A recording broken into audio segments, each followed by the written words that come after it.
Hello, this is Ryan Schulman, and this is my presentation for MA 715 on dynamical systems and chaos. So just a broad overview of this presentation. My plan is to discuss the definitions and concepts that motivate the field of chaos theory. I want to take a broad look at how chaos is defined, and in particular, how it's defined and approached from a topological point of view. And I want to finish out the presentation with an application of chaos to a simple population model.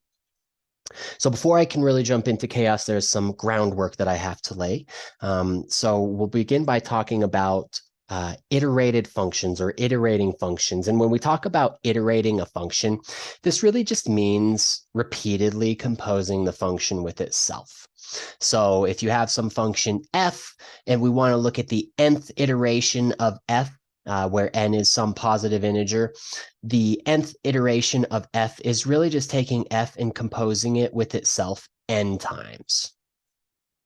And when we iterate functions, we can get a little bit more granular about the behavior of the long-term behavior of that function if we look at specific elements and how those elements behave as they're repeatedly rinsed through the iterating function. And when we do that, we call this an orbit. The orbit of x under f just means take x and put it through this iterating function of f of x. And we denote the orbit of x under f as O of x.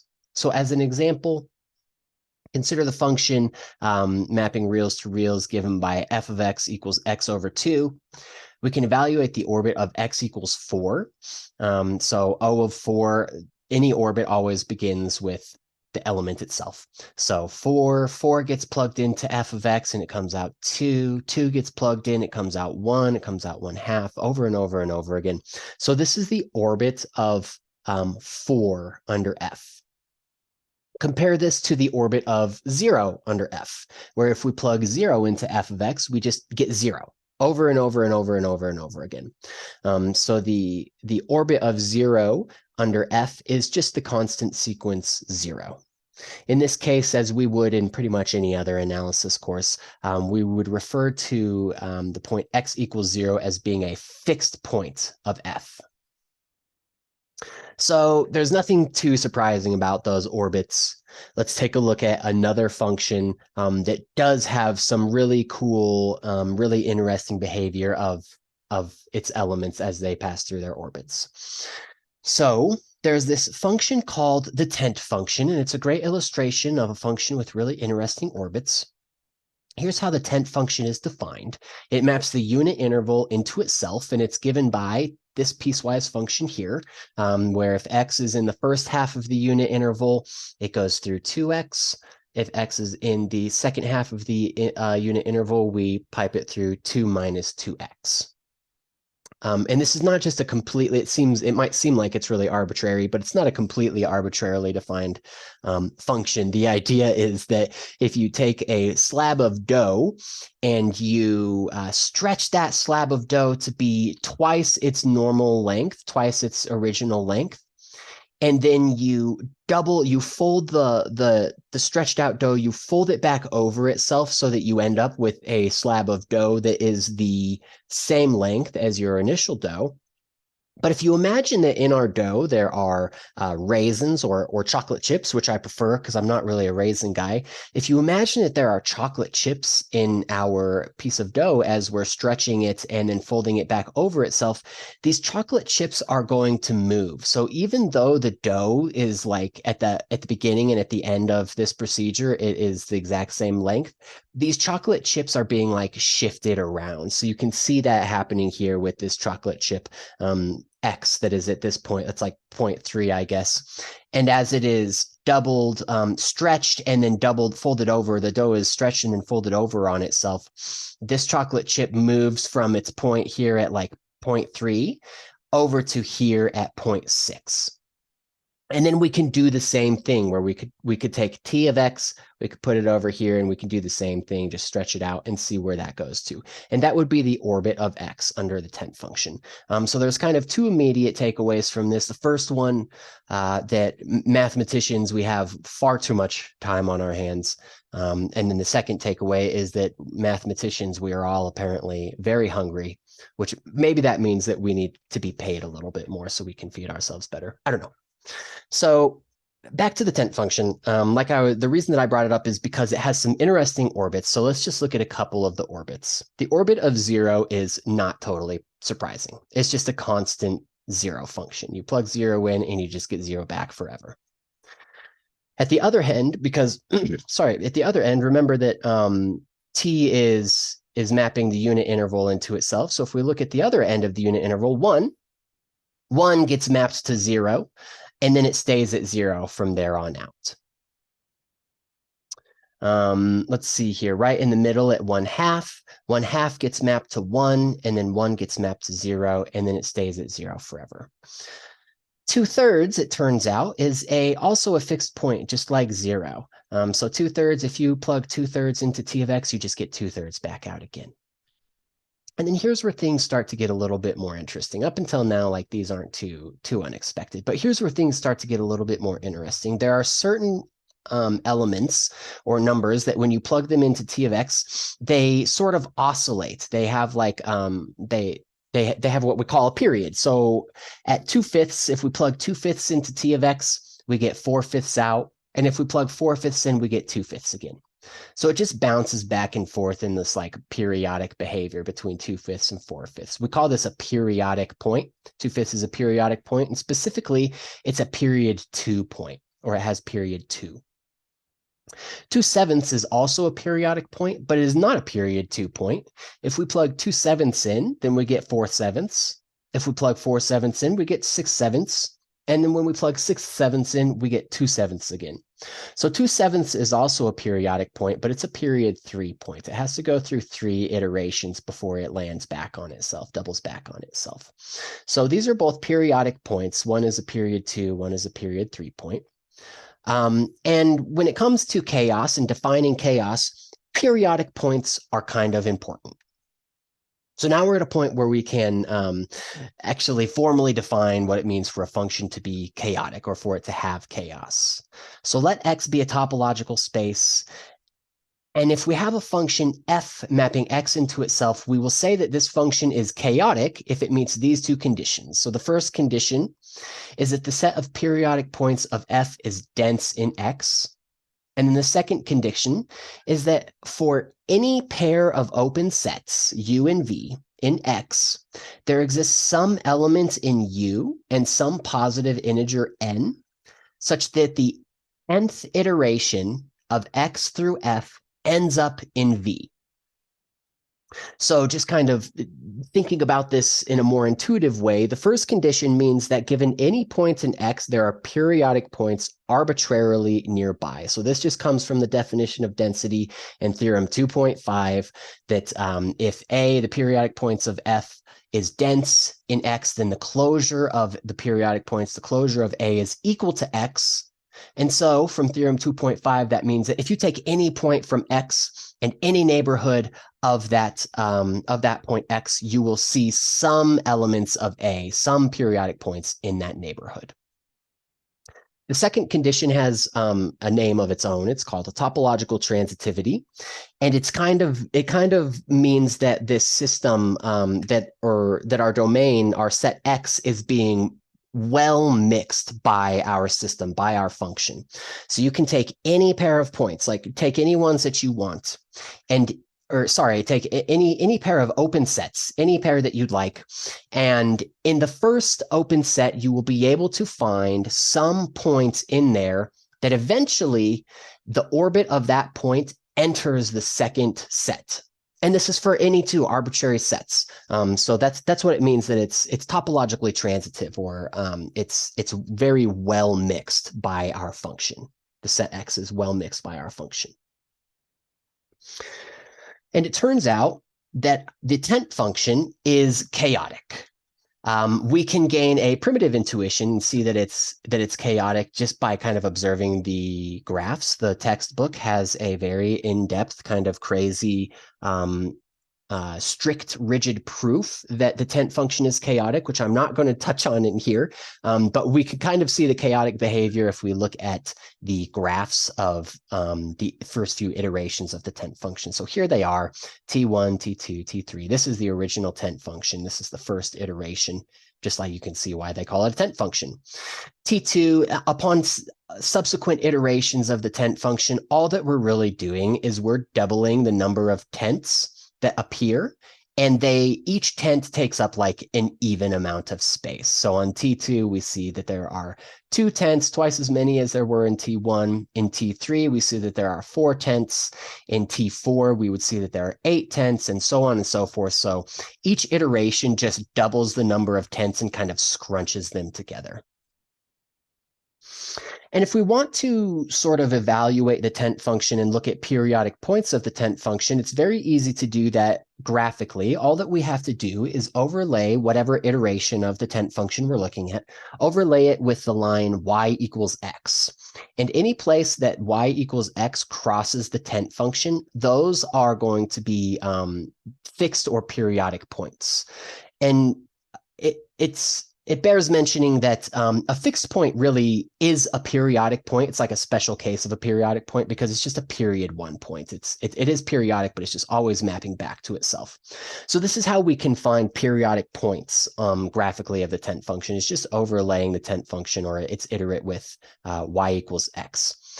And as you can kind of see in here, and obviously because the tent functions are doubling, each tent is crossed twice by y equals x. So each iteration of the tent function is introducing twice as many periodic points as its previous iteration.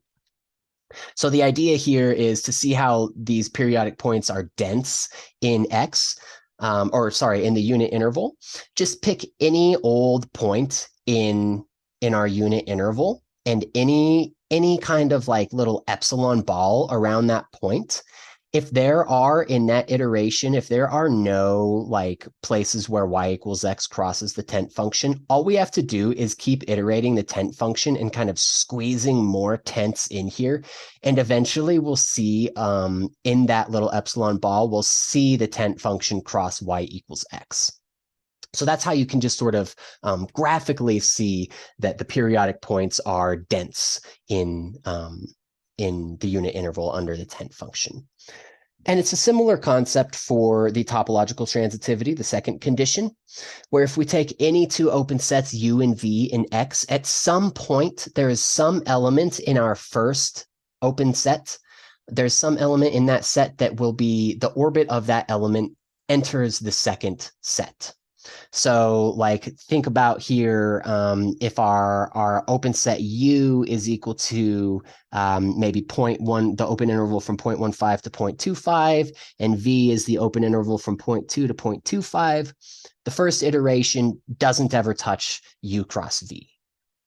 Okay, so we iterate it again. Well, the second iteration also does not touch U cross V, but we can see that it's sort of starting to get a little bit closer. This line just is going to start creeping over, or some line of some tent is going to start creeping over. And in the third iteration of the tent function, we see that the tent function does cross U cross V. So the idea there is that at this point, like 0.23 or 0.24, eventually there is in that orbit of 0.24 moving through T, it eventually ends up in V.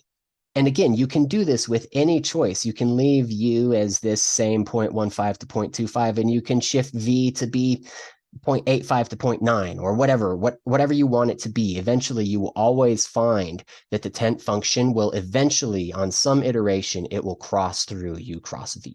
So that's the topological transitivity. So the tent function is chaotic.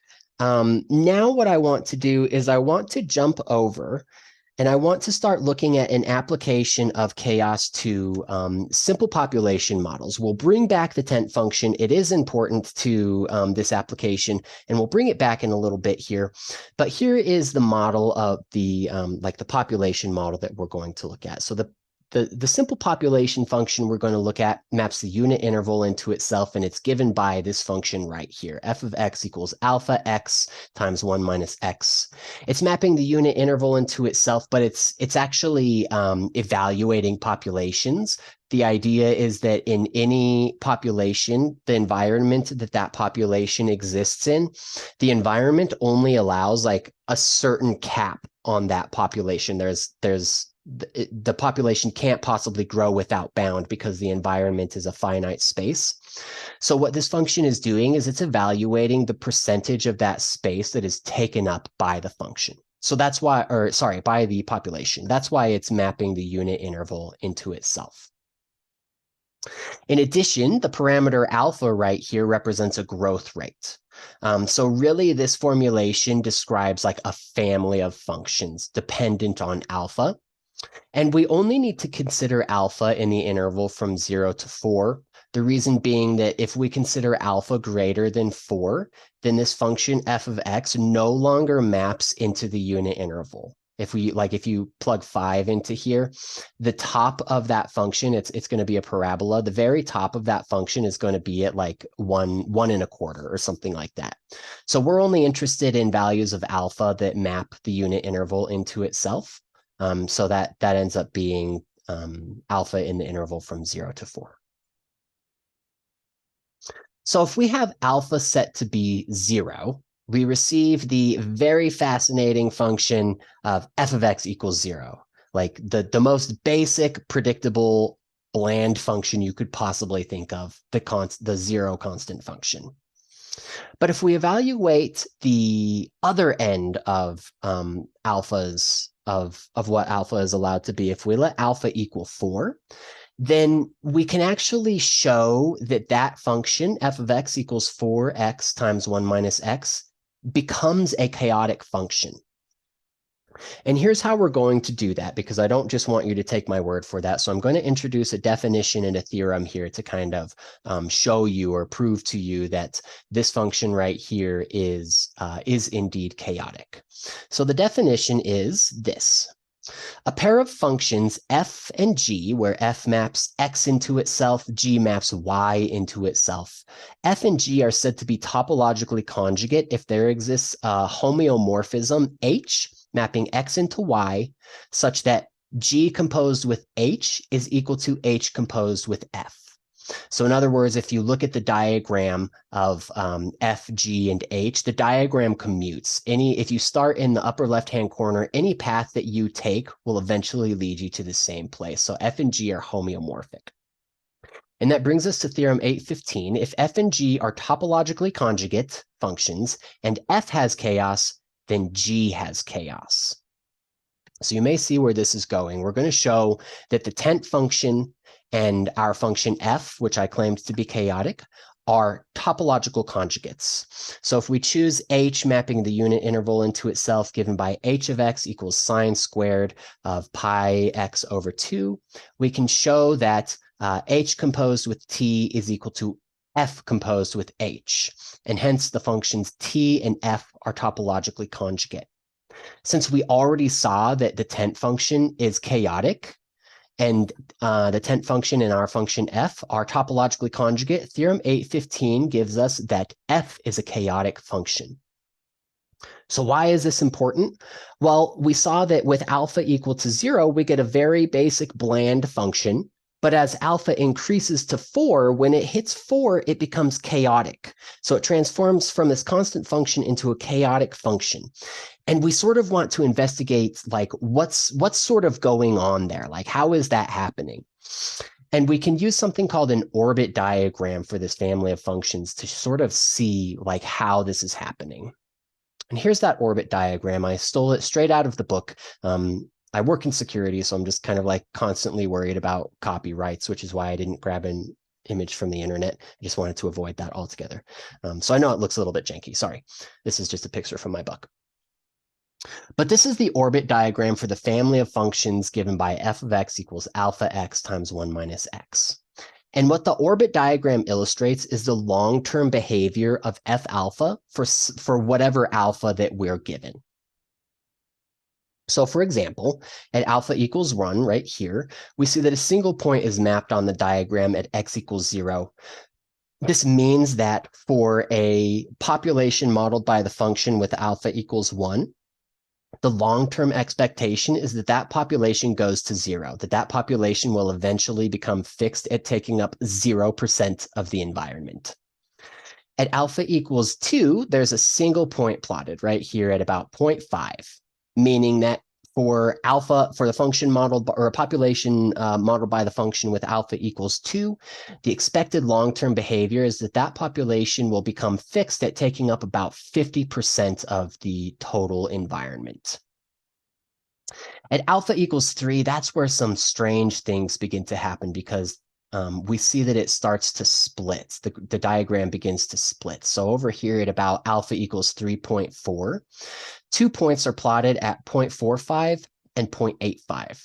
So for the population, that means that a population that is modeled with alpha equaling 3.4, the expected long-term behavior of that population is that it will oscillate back and forth between taking up 45% of the total environment and 85% of the total environment. So it'll kind of like hit this 45%, it'll sort of grow until it hits 85%, and then it'll drop, it'll decline until it hits 45%, and then back up to 85%, and so on and so forth. And if we zoom in on this portion of the diagram from about 3.4 to 3.6, we can see that some strange things keep happening. So at about 3.45, we see another splitting taking place. So that at 3.5 right here, there are 4 different points, 4 periodic points that are being mapped. And as we continue to increase alpha, and this is just such a small interval of alpha, but you can see that there's a lot going on. Over here at about 3.55 or 3.51, the diagram splits again so that there are 8 periodic points. And as we keep moving out, it splits again to 16 periodic points, and so on and so on. That's what this gray area is. It's just repeatedly splitting and splitting and splitting. And it sort of approaches this period doubling limit at alpha equals 3.57. And at that point, alpha equals 3.57, there are infinitely many periodic orbits.